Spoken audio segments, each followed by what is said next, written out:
ओम शांति। बाबा के अव्यक्त होने के बाद बाबा का रथ बनी दादी गुलजार जी, जो सदा बाबा की याद की लगन में मगन रहती, बाबा के ज्ञान के सागर में समाई रहती। जब भी किसी से मिलती, सबको शिव बाबा की याद दिलाते हुए कहती, शिव बाबा याद है। तो ऐसे बाबा की याद में लीन रहने वाली दादी गुलजार जी, जो बाप दादा का रथ बनी और बाबा के ज्ञान के सागर में समाई रहकर ज्ञान के गुह्य रत्नों से हर भाई बहन को संपूर्ण बनाती। ऐसी दादी गुलजार जी ने अपना विशेष अनुभव बताया। सदा लवलीन स्थिति में कैसे रहें। बाबा लवलीन स्थिति में रहने के लिए सहज विधि कौन सी बताते हैं? तो दादी कहती, शिव बाबा याद है। बाबा ने कहा, लव में लीन सहज कौन रह सकता है? सदा लवलीन स्थिति कैसे रह सकती है जानते हो? जिसका संबंध और प्राप्तियों में भरपूर होगा। आप अनुभवी हैं तो जिससे गहरा संबंध होता है वह भूलते भी नहीं भूलता, बार बार याद आता रहता है। और जहां से कोई प्राप्ति होती है तो प्राप्ति वाला भी नहीं भूलता। अगर बाबा भूल भी जाता है तो उसका कारण या संबंध में कुछ कमी है या प्राप्ति स्मृति में नहीं है। इसलिए बाबा कहते हैं, सिर्फ प्यार होवे नहीं, लेकिन प्यार में भी लवलीन रहो, यानी स्नेह में समाये रहो। तो आप सभी लवलीन हो या लवली हो? क्या हो? तो आप कौन हो? लवलीन। तो जो लवलीन है उसकी निशानी क्या होगी जानते हो? उसको कभी भी बाबा भूल नहीं सकता। वह तो लीन है। बाबा हाथ उठवाता है, बच्चे याद में रहते हो? या कभी कभी थोड़ा माया आ जाती है तो सभी थोड़ा चुप हो जाते हैं, ना भी नहीं करते, लेकिन सदा के शब्द में थोड़ा सोचते हैं। बाबा चाहता है कि सदा लवलीन रहे।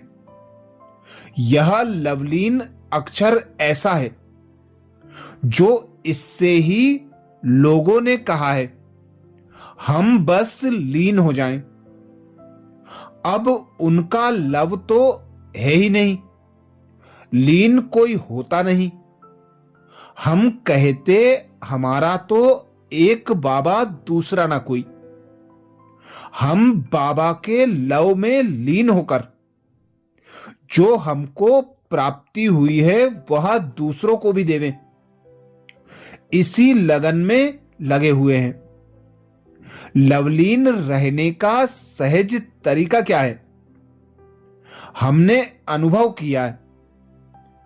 बाबा कहते हैं, सदा मुझे साथ रखो, मुझे साथी बनाओ।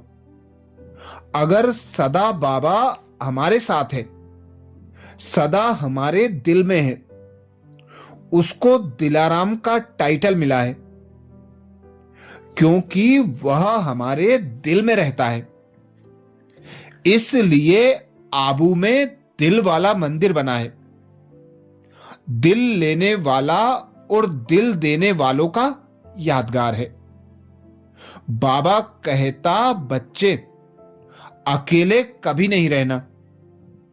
बाबा साथ है तो हम अकेले नहीं बन सकते। बाबा हमारे दिल में सदा बैठा है, याद है तो कभी भी माया आ नहीं सकती। बाबा ने एक मुरली में बताया था, जहां लाइट होती है वहां पाप नहीं होता। जंगल में जाते हैं तो टार्च साथ में रखते हैं। जानवर आए तो उसे आंखों में लाइट डाल दो। तो माया भी अगर आती है तो उसका कारण हमारे साथ बाबा नहीं होता, अकेले हो जाते हैं। वैसे भी अगर कोई डाकू आता है तो वह पहले सबको अलग करता है। साथ होंगे तो फिर उनको डर रहता है। तो हमारे साथ हमारे दिल में अगर सदा बाबा हो, माया आए और हम भगवान, तो मेहनत हो जाएगी। अगर भगवान साथ है तो आंधी तूफान क्या करेगा? अगर कोई पावरफुल साथ होता है तो डर नहीं होता है। तो बाबा कहते हैं, मुझे साथ रखो, मुझे अपना साथी बनाओ। तो आप सबके साथ बाबा है।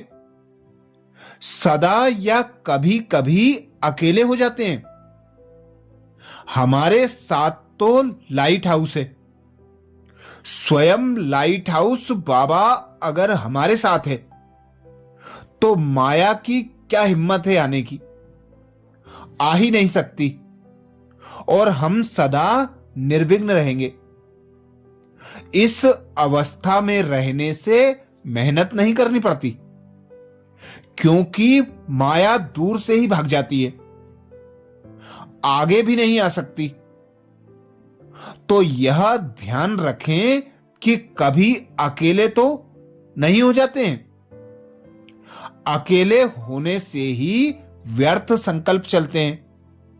व्यर्थ संकल्प ऐसे होते हैं जो जल्दी खत्म नहीं होते हैं, बार बार आते हैं। और खास बाबा की याद के टाइम अमृत वेला आते हैं। दादी कहती, स्वयं लाइट हाउस बाबा अगर हमारे साथ है तो माया की क्या हिम्मत है आने की? आ ही नहीं सकती। और हम सदा निर्विघ्न हैं। इस अवस्था में रहने से मेहनत नहीं करनी पड़ती, क्योंकि माया दूर से ही भाग जाती है, आगे भी नहीं आ सकती। तो यह ध्यान रखें कि कभी अकेले तो नहीं हो जाते हैं। अकेले होने से ही व्यर्थ संकल्प चलते हैं। व्यर्थ संकल्प ऐसे होते हैं जो जल्दी खत्म नहीं होते, बार बार आते हैं। और खास बाबा की याद के टाइम अमृत वेले आते हैं। माया उसी समय कोशिश करती है सामने आने की, लेकिन अगर हमारे साथ लाइट हाउस है तो माया की ताकत नहीं हो सकती, व्यर्थ संकल्प भी नहीं आ सकते। आज कल की रिजल्ट में बुरे संकल्प कम हो गए हैं, लेकिन व्यर्थ संकल्प बहुत चलते हैं। छोटी छोटी बात में क्यों, क्या, कैसे, माया की भाषा के की है। और क्यों करते हैं, क्या हुआ, कैसे हुआ, कब तक होगा, यह के की भाषा होगी। यह माया की भाषा खत्म हो जाए, उसका साधन यह है कि बाबा के साथ रहें। कभी कभी युद्ध करते करते थक जाते हैं और खुशी गायब हो जाती है। उसका चेहरा जो है वह सदा ऐसा आपको नजर आएगा जैसे बड़े सोच में है, खुशी नहीं है। बाबा ने हम सबको पहला पहला लेसन यह सिखाया कि तुमको भगवान मिला है। भगवान के पास क्या है? खुशी, सुख, शांति, प्रेम, आनंद। इसमें जो जो चाहिए वह भगवान से ही मांगते हैं। तो बाबा ने हमको पाठ पढ़ाया कि तुम भिन्न भिन्न वृक्ष की टालियां मेरे पास आई हो। अभी इन सब टालियों को एक चंदन का वृक्ष बनाना है। जो चंदन का वृक्ष बनेगा, उसकी शाखा बनेंगे, तो उसमें क्या होना चाहिए? तो बाबा कहता था, तुम्हारा चेहरा सदा खुशमिजाज होना चाहिए। खुश मिजाज भी, खुश नसीबी भी, क्योंकि भगवान के बने हो। खुशी के बिना जीवन हो नहीं सकता। खुशी के बिना जीवन है भी क्या? बाबा ने हमको कहा, बच्ची, तुम्हारा चेहरा ऐसा होना चाहिए जैसे खिला हुआ गुलाब का पुष्प। कभी आपका चेहरा मुरझाया हुआ नहीं हो। अगर सोच में व्यर्थ संकल्प में होंगे तो विचारों में खोए होंगे ना। तो बाबा पहले ड्रिल के टाइम आता था और एक एक बच्चे को दृष्टि देता था और याद दिलाता था, तुम्हारा चेहरा कैसा होना चाहिए। बाबा देखता था कि गुलाब का पुष्प है या और कुछ है। बाबा को मुरझाई हुई सोच वाली शक्ल बिल्कुल अच्छी नहीं लगती थी। तो अपनी शक्ल को चेक करना, बार बार देखो मेरी शक्ल ऐसी खुशमिजाज, खुशनसीब है। हमारे जैसा कोई होगा ना। भगवान हमारा बन गया। फलक से कहते हैं मेरा बाबा। तो जब भगवान मेरा हो गया, तो जहां भगवान है वहां सर्व प्राप्तियां हैं। हम मुस्कुराते हैं तो दूसरे भी देखकर मुस्कुराते हैं, तो यह भी सेवा है। दुखी आत्माएं एक सेकंड भी मुस्कुराएं तो यह भी सेवा है। तो हमारा चेहरा ऐसा होना चाहिए, जो कोई देखे तो वह भी मुस्कुराए, यानी खुश हो जाए। हम खुशनसीब हो गए हैं, तो हमारे चेहरे पर वह होना चाहिए। तो व्यवहार में, प्रवृत्ति में भले रहो, लेकिन यह स्मृति में जरूर रहे कि मैं ट्रस्टी हूं। तन मन धन बच्चे सब मेरे। बाबा कहते, तन मन धन बच्चे सब मैंने बाबा को दे दिए हैं। मैं ट्रस्टी हूं। जैसे टीचर्स को भी बाबा कहते, टीचर सक्सेस वही हो सकती है जो अपने को समझे कि मैं निमित्त हूं, बाबा की तरफ से निमित्त हूं। दूसरा निर्माण और तीसरा सदा मुस्कुराते रहो। कोई भी बात हो जाए, क्यों क्या मैं नहीं जाऊं, क्योंकि निमित्त हो। तो तुम्हारी वाणी निर्मल हो, तो कभी मेरापन ना आए। मैं ट्रस्टी हूं बाबा, यह सब आपका है। यह संकल्प किया है, तो सभी ट्रस्टी होकर चलते हो या मेरेपन के भान में चले जाते हो? जो सदा ट्रस्टी है वह हाथ उठाओ। मैं ट्रस्टी हूं, मैं निमित्त हूं। जैसे बाबा ने बहनों को सेंटर दिया है, तो बहनों का सेंटर नहीं, बाबा ने निमित्त बनाया है। मेरापन कभी ना आए। मधुबन वालों को तो वायुमंडल की बहुत मदद है। आप लोगों को वायुमंडल बनाना पड़ता है। घर में कोई खुशी की खबर लेकर आता है, तो घर का वायुमंडल कैसे बन जाता है? एकदम बदल जाता है ना। और कोई कहता है यह हो गया, ऐसे हो गया, तो घर का वातावरण ऐसा हो जाता है। और यहां का वायुमंडल बाबा ने कैसा बनाकर रखा है। यहां आने से सभी खुश हो जाते हैं, उदासी भाग जाती है। यहां बगीचे इसलिए बनाए हैं, आप वृक्ष के नीचे बैठकर कोई भी कमी हो तो यहां छोड़कर जाओ। यहां से खुशी का खजाना शक्ति भरकर जाओ। तो खुशी का खजाना सभी जमा कर रहे हो ना, पेपर तो आएंगे ना। यह बात क्यों हुई, यह कैसे हुआ नहीं, यह बात नहीं है, पेपर है। मुझे पास होना है, बच्चों को कहते हो पेपर में खुशी खुशी से पास होकर आना, तो हम भी खुश रहें। कोई भी बात होती है, बातें तो होंगी। कलयुग अंत का समय है, वायुमंडल ऐसा है, लेकिन हमको खुशी हो, उसका प्रभाव हमारे ऊपर ना पड़े। बाबा कहते हैं कुछ भी हो जाए, लेकिन दुनिया वाले सोच में हैं, पता नहीं कल क्या होगा। और हम खुश होते हैं कल हमारा राज्य होगा। अभी हमारे साथ भगवान है, हमें क्या परवाह है, और कल हमारा राज्य होगा। कुछ भी होगा तो भगवान हमें 1 सेकंड में दृष्टि देगा और बात खत्म हो जाएगी। तो खुश रहो और खुशियां बांटो। आजकल दुख अशांति का समय बढ़ रहा है, उस हिसाब से बेचारे बहुत सहन कर रहे हैं, उसी कारण दुखी हैं। लेकिन आप उन्हों को खुशी बांटो।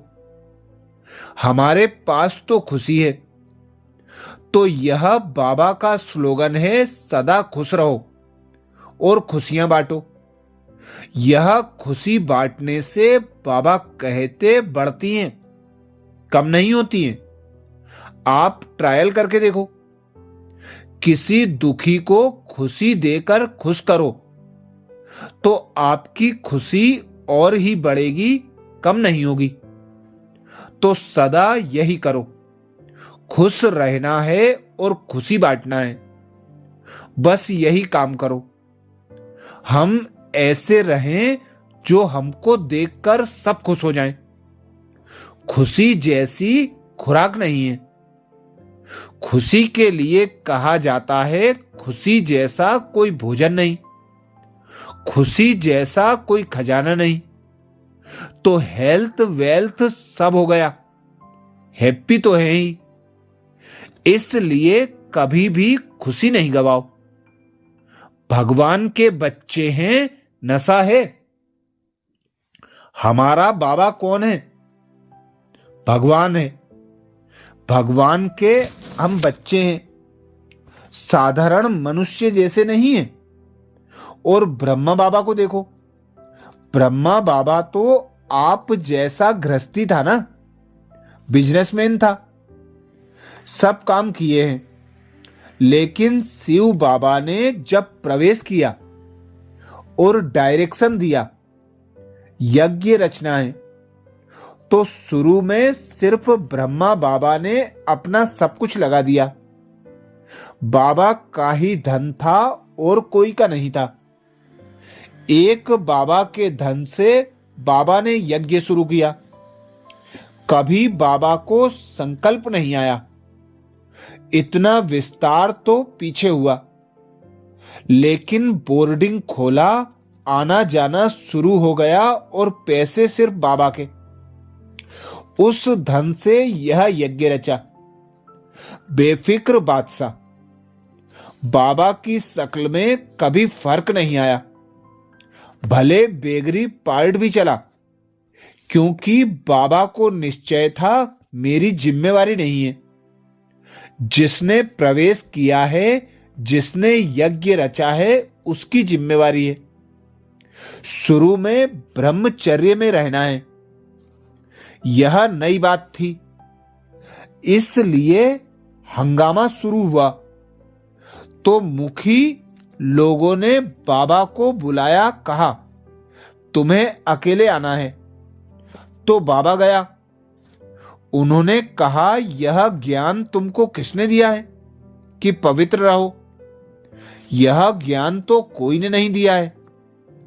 आपने यह ज्ञान कहां से पाया?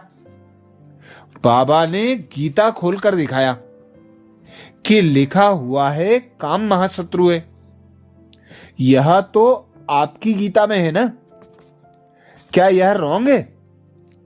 अब कोई गीता को कैसे झूठा कहेगा?